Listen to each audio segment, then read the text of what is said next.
अथ दधिवामनस्तोत्रम्। हेमाद्रिशिखराकारं शुद्धस्फटिकसन्निभम् पूर्णचन्द्रनिभं देवं द्विभुजं वामनं स्मरेत्।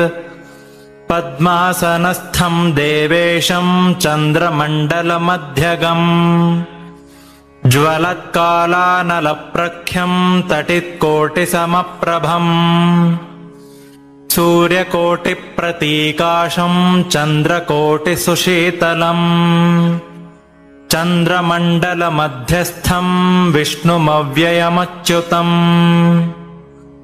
श्रीवत्सकौस्तुभोरस्कं दिव्यरत्नविभूषितम् पीताम्बरमुदाराङ्गं वनमालाविभूषितम् सुन्दरं पुण्डरीकाक्षं किरीटेन विराजितम् षोडशस्त्रीपरिवृतम् अप्सरोगणसेवितम् सनकाद्यैर्मुनिगणैः स्तूयमानमहर्निशम् ऋग्यजुस्सामाथर्वाद्यैर्गीयमानं जनार्दनम् चतुर्मुखाद्यैर्देवेशैः स्तोत्राराधनतत्परैः त्र्यम्बको महादेवो नृत्यते यस्य सन्निधौ दधिमिश्रान्नकवलं रुक्मपात्रं च दक्षिणे करे तु चिन्तयेद्वामे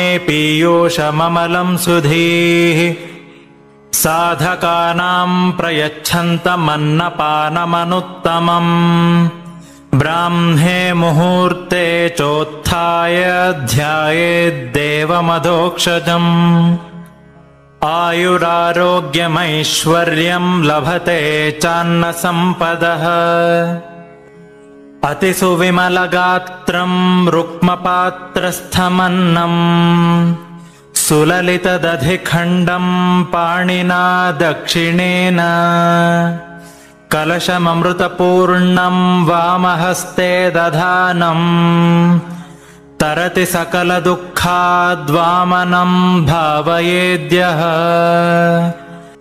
इदं स्तोत्रं पठेद्यस्तु प्रातः काले द्विजोत्तमः अक्लेशादन्नसिद्ध्यर्थं ज्ञानसिद्ध्यर्थमेव च अभ्रश्यामः शुभ्रयज्ञोपवीते सत्कौपीनः पीतकृष्णाजिनः श्रीः छत्रीदण्डे पुण्डरीकायताक्षः पायाद्देवो वामनो ब्रह्मचारी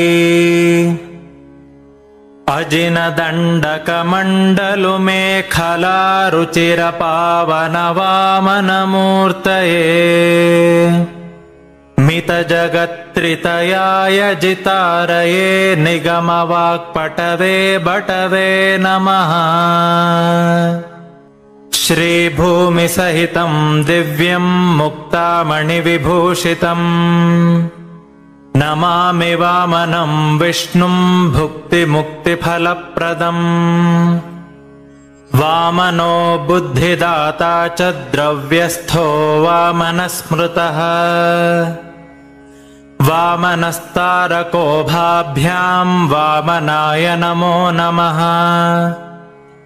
इति श्रीदधिवामनस्तोत्रम्।